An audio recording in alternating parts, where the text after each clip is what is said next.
Hello everyone. Today I'm going to do a quick demonstration with this. I don't really have anything to show the lifting capacity of it, but I'll show you the time that it takes from where we had our blocks set up for the excavator, which was right about 50 feet. I'm going to start behind the block with this, so right at the bucket.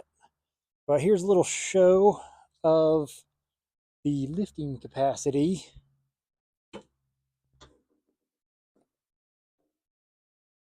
So without me sitting in it, that's not great. With me sitting in it, you can have about 350 pounds on it. I think their quoted um, amount of weight isn't including this big 4-in-1 bucket, which is a lot of steel. So, I mean, this thing I think is 500-ish pounds by itself. So we're losing a lot of lifting capacity from that. Quick note on the function of this.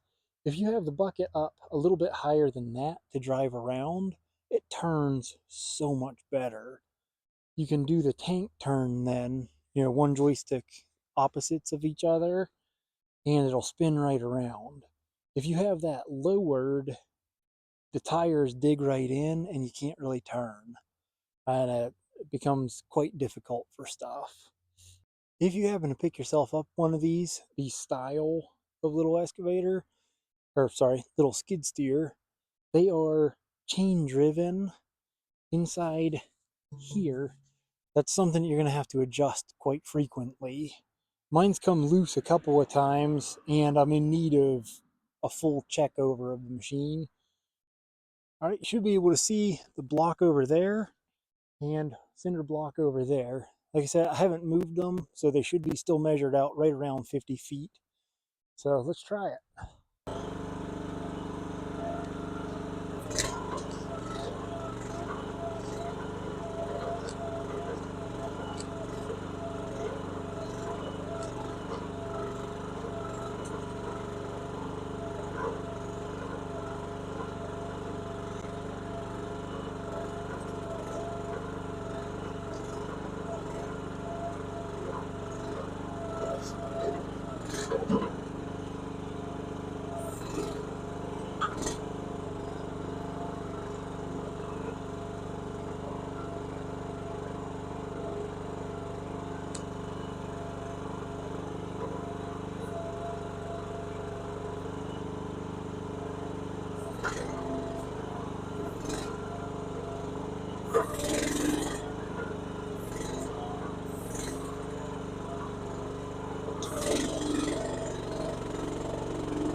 That tank turn worked beautiful.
hope that showed you a little bit of what you were looking for. Sorry I didn't have anything big to pick up with it, to really show that kind of a demonstration for it. The bulldozer function worked beautiful though. I really love using that. The scoop there that I was taking when I tipped up, which scared the poo out of me, dang near literally, that was a bunch of heavy wet dirt. So if you're planning on doing a lot of dirt work with it, that might not be the best option unless you can figure out some kind of counterweight to put on the back of it, which I've got a couple of ideas that I'm brainstorming on for that. If I do it, I'll definitely make a video for it. I've added a couple pictures at the very end of this video just to show the final cleanup there. I hope you enjoy that.